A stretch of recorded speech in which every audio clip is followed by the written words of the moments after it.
Magandang araw mga kaibigan. Pag-usapan natin itong post ni A.B. Hugalbot 42 minutes ago. So bago lang, isinare niya ang post ni Mr. Jason Monteclar. It's an open letter. So basahin ko ha.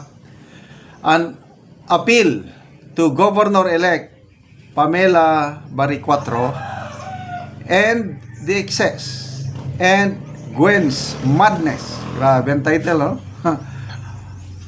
Madness. Paano mo i-Bisaya ang I'm sorry, ha. Madness, kalokohan, pagkabuang, binuangan, that's madness. Sa Tagalog, kalokohan. Now that you are the newly elected leader of the province of Cebu, I appeal to your sense of duty, reason, and compassion.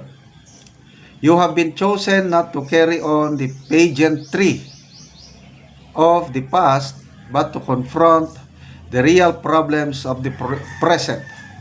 You have the chance to break this cycle, to lead with purpose, not performance.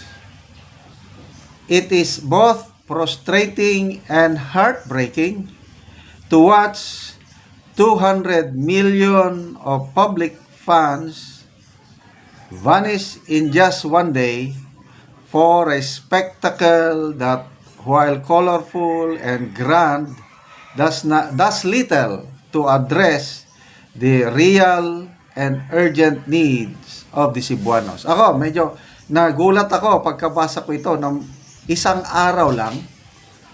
200 million ang ginastos. Talo pa yung 'di ba yung SONA last year 20 million. Tama ba yun? 20 million ang ginastos para sa pagkain. So ito naman sa Cebu 200 million in one day. Okay. So ano itong pageantry? Yes, Pasigarbo sa Sugbo. Ito yung cultural event na ginastusan binabasa ko lang ito. Ginastusan ng 200 million sa isang araw. Yes, Pasigarbo sa Sugbo is marketed as a celebration of our culture. But what kind of culture are we promoting when the very people whose taxes fund this extravagance cannot access? Yan, ito yung palaging reklamo. Basic health care. Kulang daw sa hospital. Have no nearby hospitals or struggle to afford medicine. Cebuanos are hardworking, resilient, and grounded people. They don't ask for festivals. They ask for fairness. They don't ask for dance parades. They ask for doctors. Okay, dyan lang muna tayo. Mayroon pang dagdag. Malala ko sa Davao City. Ang mga Duterte, since 1986, hanggang ngayon, hindi sila matalo-talo sa Davao. Bakit? Nakita ko, isang centerpiece sa governance ng Duterte is yung healthcare. Nakakainggit. Libre ang hospitalization sa Davao. Ang dami ko nang nabasang comments or testimonies na anybody, kahit hindi ka taga Davao, ma-hospital ka sa Davao, wala kang bayaran ni kusing. Dahil nag-collaborate ang Davao City government, ang opisina ni Congressman Pulong, 1st District, at si BP Sara, yung opisina niya, amot-amot, basta, naglaan ng pundo para sa, parang lingap sa mahirap, something like that, para sa mga pobre. Kaya ang mga hospital nandyan, may mga hospital sa Davao, ha? Huwag ka nang mag-alala. Pag na-hospital ka sa Davao, not a single centavo, hindi ka magbabayad. May nabasa pa akong comment. 1.5 million ang kanyang bill. Na-hospital siya sa Davao. Pag labas niya, wala siyang binayaran, pinadalhan pa siya ng gamot pa uwi. Wow naman. Isa pa, I think 300,000 ang kanyang bill. Ganon din, wala siyang binayaran. At marami pang endless testimonies ang nagsasabi ng Davao City, huwag ka nang mamroblema pag nagkasakit ka, sagot ka ng mga Duterte. So dito, Cebu, mahirap palang magkasakit dyan. Dahil, yun na nga, kulang sa ospital, kulang sa doktor, ang ginagastusan, ano to? Pasigarbo sa Sugbo, 200 million. Allegedly, binabasa ko lang ito. I'm not sure kung totoo ba ito. 200 million tax money ubos sa isang araw. Okay, let's continue. Let us be honest, this is no longer just a cultural show. It has become a symbol of hubris, a deliberate attempt to entertain the masses while sweeping our deeper concerns under the rug. It is costly, it is wasteful, it is tone deaf. Each peso that funded this event came from the sweat of our farmers, the overtime hours of our teachers, the sacrifices of small business owners.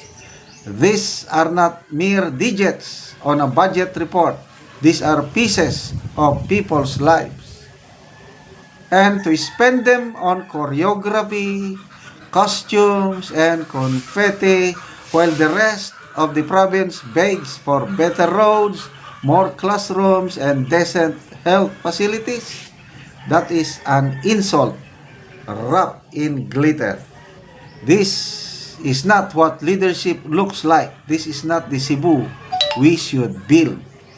I strongly urge Governor-elect Pamela Baricuatro to end this madness.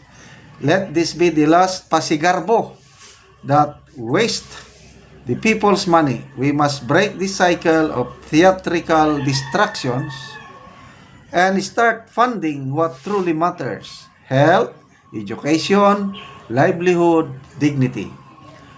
Culture should be a reflection of the people's soul, not a smokescreen for failed priorities. Ang ganda ng pagkasulat. Magbasa lang ko ng few comments.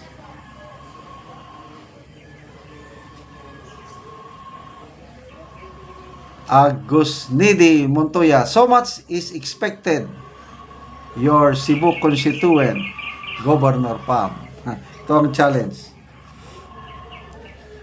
Nona Fernando, palihog, tag Liga aron tanan mga pilima, Tagaluga. Maganda yung pagkasulat. Basta ang sinasabi is tama na yung gastusan mo ng 200 million yung cultural show. Wag na.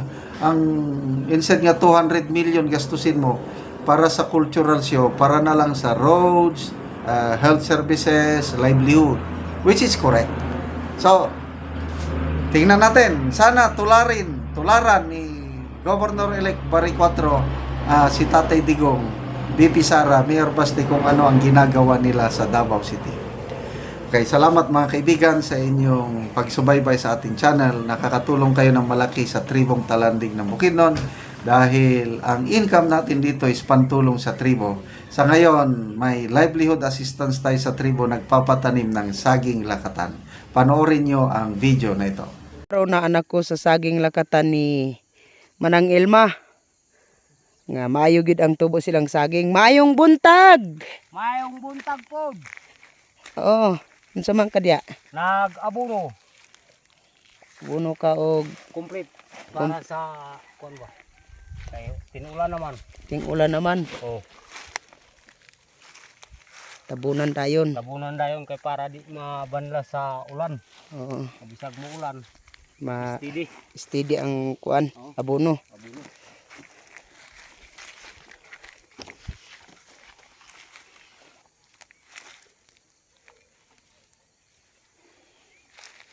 So gawas nga hinlo maayo pod ang tubo sa inyong saging lakatan. Maayo gyud.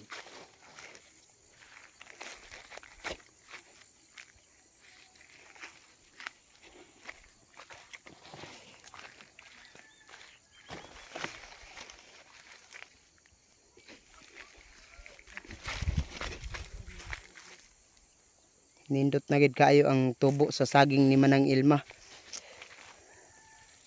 O gawas nga hinlo, maayo pod ang tubo kay sige sila kaabuno ani. Pila gani ni kapunuan ang inyong saging lakatan? 140 ni tanan.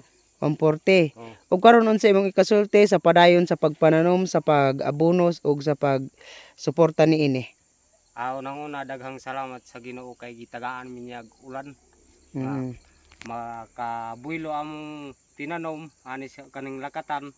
Nadakong salamat pod sa kuan kay ang abono di kuan sa mo nga maka ayo pod og tubo sa among saging. Nadagdag salamat pod gyud sa Ginoo kay nag-ulan man.